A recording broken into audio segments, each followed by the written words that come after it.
This is Dontcalltechsupport. This is the first part in a mini series I've been wanting to do. We're going to take a look at AMD's processors over the last 10 years.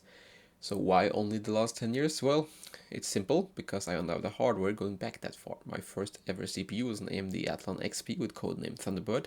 Then I moved on to AMD 64 and later AMD 64X2, but those parts are no longer with us or with me. So we start off with the Phenom II line of processors that were launched about 10 years ago. We will take a quick look at the architecture and then we'll test a 4 and 6 core variant in some modern benchmarks and games.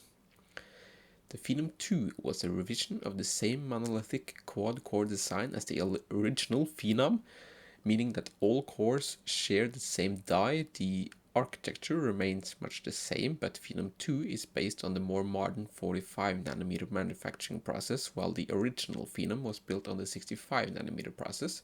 Both are based on the K10 microarchitecture from AMD. The Phenom II keeps the same L1 cache and the same 512 kilobytes of L2 cache that is private or dedicated to each core. The biggest change is with the L3 cache, which was 3 times larger on Phenom II, at 6 megabytes to the 2 megabytes of the original Phenom, which was one of the main issues with the original Phenom. So here is a die shot of the original Phenom design. The highlighted part in blue is the cores. The red is the L2 cache that is dedicated to the core, and the green is the L3 cache pool that is shared among the cores. As you can see, it's not occupying much die space. Now let's look at the Phenom II die. Again, the highlighted part in blue is the core, and the red is the L2 cache that is dedicated to the core, much the same as the original Phenom. Now the green is the L3 cache pool. As you can see, it's much larger on the Phenom II, and the biggest changes from the original Phenom is the larger L3 cache, the 45nm die shrink, which enables higher clock speeds, and a memory controller that can handle DDR2 and DDR3 memory, depending on which chipset you pair the CPU with. So the Phenom II processors are actually compatible with 3 different AMD sockets: socket AM2 Plus, which is with DDR2 memory; socket AM3, which is compatible with DDR3 memory; and socket AM3 Plus, which, among other things, has support for the new FX line of CPUs. For testing, I've used an Asus Crosshair 4 Extreme motherboard with a Phenom II X4965 CPU, codenamed Deneb, and a Phenom II X61090T CPU, codenamed Thuban. So Thuban is a slightly updated Phenom II with support for Turbo Boost, which can boost the core clock in lightly threaded applications. AMD managed to add 2 cores while staying within the 125 watt TDP of the previous 4-core chips. However, despite the chip having 2 extra cores, the L3 cache remains unchanged at 6 megabytes.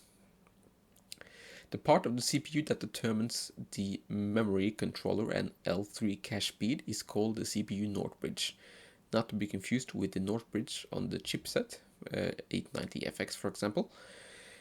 This is a part of the CPU that has its own clock domain and voltage plane. In the Phenom II line of CPUs, the default North Bridge frequency is 2000 MHz. Overclocking this should lower the memory and L3 latency and potentially give us more performance.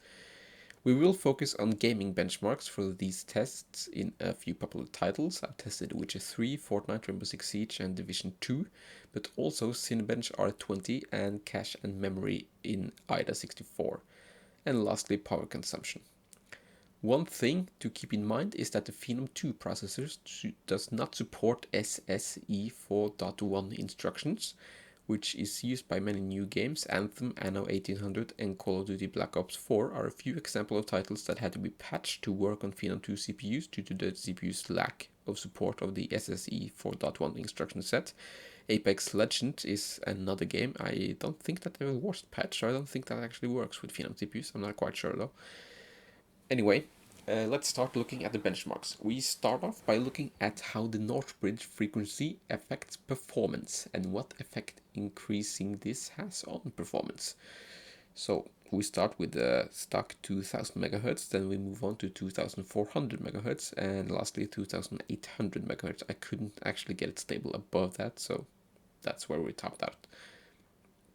This test is done on the Phenom II X6 1090T at 3.9 GHz with 16 MHz DDR3 memory, 16 gigabytes of it. We start off with Cinebench R20 with a Northbridge frequency of 2000 MHz. The 1090T scores 1244 points.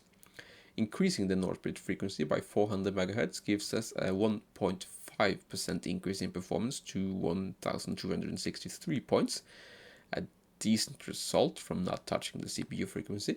Going to 2800 MHz, Northbridge frequency gives us a minor gain of 0.4% to 1268 points. So the largest increase by far was with the first bump in the Northbridge frequency. And in total, we gained just under 2% higher score in Cinebench by going from 2000 to 2800 MHz. But how does this affect memory and cache performance? We will look at the memory read speed and latency and L3 cache read speed and latency. Let's start off with the latency. So the Northbridge at the default 2000 MHz, the L3 cache latency was 35.4 nanoseconds. And the memory latency was 65.9 nanoseconds. Moving to 2400 MHz, the L3 cache latency decreased by 7.5% to 32.7 nanoseconds. This is a good thing. You want to decrease this. The lower the number, the better. So the shorter the latency, the faster you can access the cache. So going beyond 2400 MHz, we see diminishing returns, and at 2800 MHz, the latency dropped only 0.6% to 32.5 nanoseconds, which is within margin of error, really. So maybe read speeds, we will see a larger impact. Well, at default speeds of 2000 MHz, the memory read speed was 14,907 megabytes per second. And with the L3 cache, it was 47,249 megabytes per second. Upping the Northbridge frequency by 400 MHz lifts the memory read speed by 21.7% to 18,154 megabytes per second. That's beyond 100% scaling, as we've only increased the Northbridge frequency by 20%. L3 cache read speed saw a massive 37.5% increase in performance to 64,978 megabytes per second. Going further with Northbridge, we see again diminishing returns, but we do get an extra 3.5 increase in L3 cache read speeds, and memory speeds increase a further 10% to 20,045 megabytes per second. So how does all this affect gaming performance? Well, we will take a quick look at average frames per second in The Witcher 3 with the GTX 1070. At the stock Northbridge frequency, we saw an average FPS of 70.4 frames per second. Increasing the frequency to 2400 MHz lifts performance by 6.7% to 75.1% on average. Going beyond that, only increased performance by 1.7% to 76.4% average. So overclocking the Northbridge would definitely improve your performance, even though we saw diminishing returns beyond 2400 MHz. But now we move on to the 4 and 6 core comparison. Now, both these CPUs were tested at stock configurations with 1333 MHz RAM and overclocked to the highest I could achieve, which was 4 GHz on the X4965 with 1600 MHz RAM and 2800 MHz Northbridge, and 3.9 GHz for the X6 1090T with the same RAM and Northbridge speed. We start off with Cinebench R20. There are no surprises here. The 6-core variant scores 36% higher than the 4-core at stock speeds. Overclocking increases the score by 24% for the 6-core variant and 26% for the 4-core variant. Fortnite is up next. This is a massively popular game, so how does it run on the old Phenom II CPUs? Well, the good news is that all CPUs managed an average above 60 frames per second. The X4 965 at stock speeds did an average of 84.2 frames per second, with both 1% and 0.1% low dipping well below 60 frames per second. The 6-core Phenom did slightly better on average with 90.2 frames per second, but the 6 cores help keep the frame times much tighter, with only the 0.1% low dipping just under 60 frames per second. Overclocking sees the 4-core Phenom overtake the stock 6-core with an average of 98.8 frames per second, a 17% increase over stock, but the biggest improvement is the 1% low, which stayed above 60 frames per second this time. However, the 0.1% low dropped well below again. The overclocked 6-core part did 10.7% better than the stock, and with an average of 101 frames per second, and frame times was staying well above 60 frames per second. Well, not well above, but above 60 frames per second. Next game is another popular title. This is Rainbow Six Siege. In this title, the stock 4-core Phenom II is the slowest with 99.3 frames per second on average, with frame times below 60 frames per second. The stock 6-core variant is only 7% ahead at 106.5 frames per second on average, but with a 1% low of above 60 frames per second. Overclocking sees the 4-core part overtaking the stock 6-core again at 112.3 frames per second on average, a 13% increase over stock speeds. Frame times is also looking quite a bit better, but with the 0.1% low is dipping slightly below 60 frames per second. The overclock 6-core part is the clear winner here at 119.9 frames per second on average, a 12% boost in performance over stock and very good frame times, staying well above 60 frames per second. The next title is The Witch 3. This is a quite demanding game. The stock 4-core Phenom II had a hard time in this title. Average frames per second was 49.6 with frame times below 10 frames per second. The stock 6-core Phenom II did fare quite a bit better, with an average of 63.7 frames per second, 28% ahead of the 4-core, with better frame times as well, albeit still under 60 frames per second. Overclocking the 4-core increases averaged FPS by 18%, still behind the stock 6-core, and sadly the overclock didn't do much for the frame times.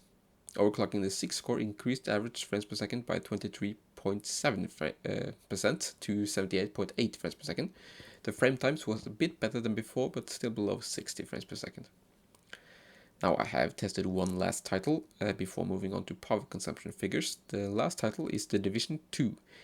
This title came out this year and had some issues with the old Phenom II CPUs in the early days. I used the in-game benchmark this time around, and starting at the back with the stock 4-core part, it averaged 40.7 frames per second with frame times well below that. The 6-core does 30% better with 52.8 frames per second average, with frame times higher than the 4-core but still well below 60 frames per second. Overclocking boosts the performance of the 4-core part with 14% going to 47.4 frames per second on average, and frame times was only slightly higher but not by much. The overclocked 6-core is the only one that managed to have an average above 60 frames per second at 63.6 frames per second, 20% above stock speeds.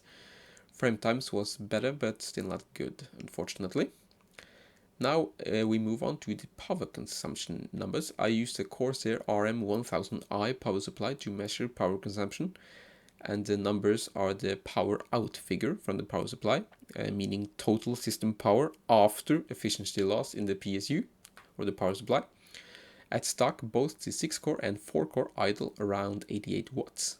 With the overclock, the 6-core part is idling 9 watts higher than the 4-core at 116 watts to 107 watts.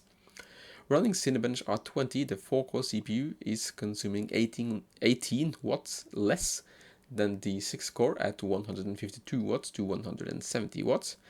Overclocking boosts the power consumption by more than 50% for both CPUs, much higher than the boost in performance, with the 4-core consuming 232 watts while running Cinebench and the 6-core consuming 262 watts.